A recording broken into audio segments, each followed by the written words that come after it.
Hey everyone! Today, we're diving into how to read the histogram on your Nikon D7200. Understanding the histogram is a powerful tool for improving your exposure accuracy in photography. First, we should enable the histogram feature. To do that, go to the menu and find the playback display options.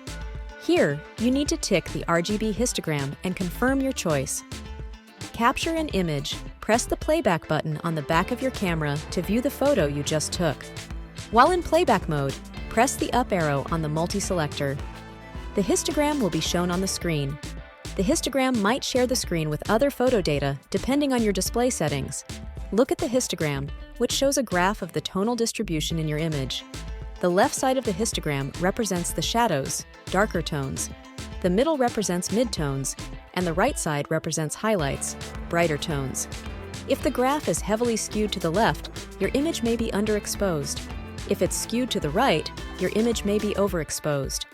Ideally, the graph should be somewhat balanced in the middle for a well-exposed photo, though creative decisions may lead you to prefer otherwise.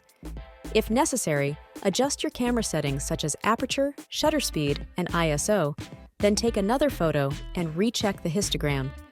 And there you have it, how to read and use the histogram on your Nikon D7200 to improve your photos.